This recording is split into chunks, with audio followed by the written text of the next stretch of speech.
So you covered this case extensively. As we know, it launched you into the public sphere. A lot of people remember O.J. for his celebrity accolades, but to you, he meant something very different. Tell us about that.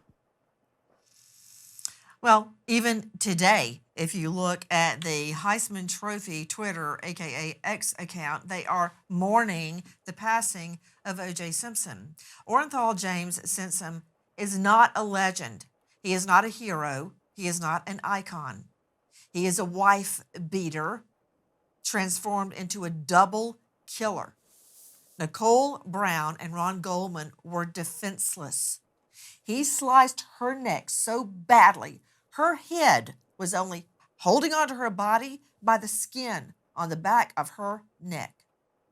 Imagine those families losing the one they loved the most, children growing up without a mother. That's how I see Orenthal James Simpson. He hated me, and I'm fine with that. But you know what? He escaped justice on this earth, but now, no more. I guarantee you, he's having supper with Satan right now. Well, Nancy, I was going to ask you, based on the evidence, if you thought that he was guilty, but I think we know the answer to that already.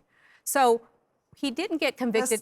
Listen, my co-anchor, Johnny Cochran, it was fortuitous at that time. My elected district attorney was like a grandfather to me, finally retired, and I took Court TV up on an offer to join them with Cochran and Grace. And I would ask Johnny right to his face, O.J., do it?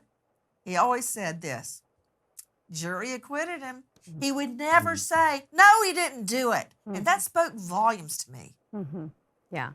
Johnny Cochran was an amazing attorney. How much do you think that his ability and his skills played into that acquittal, that not guilty verdict?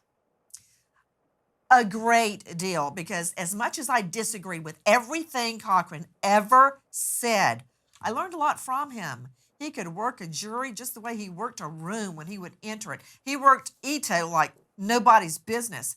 So between Cochran's abilities and that it factor he had, and he had it, no question about it, and Simpson's popularity, they beat Lady Justice. And, you know, it's almost turned into, as you said, pop culture folklore.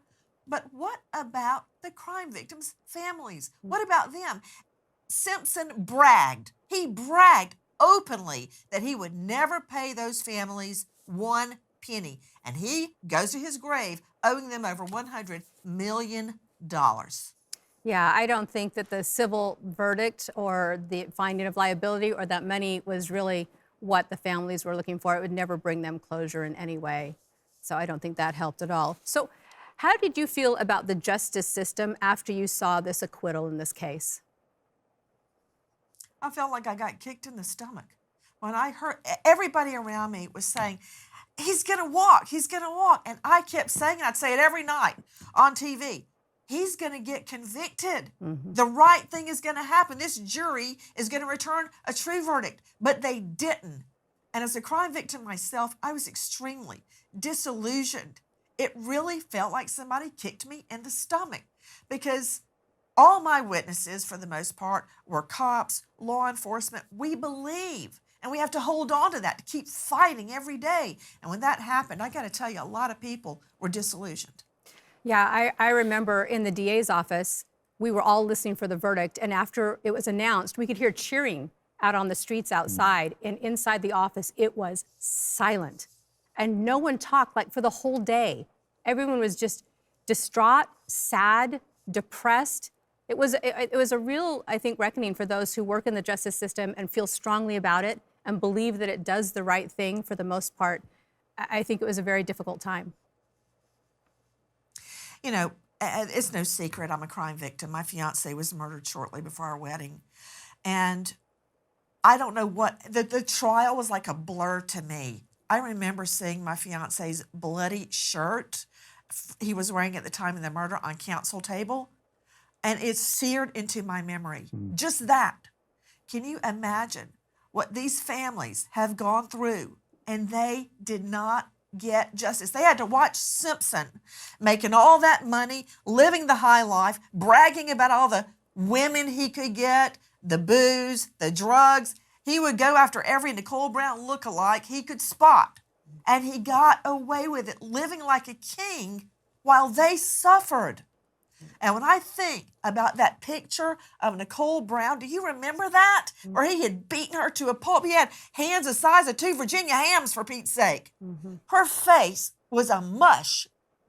But the jury chose to turn away from the facts because they liked Cochran and they liked Simpson. This is not a popularity contest. You don't go home crowned Miss Sweet Potato. He was guilty. And I'm sure he's having that conversation with the devil right now.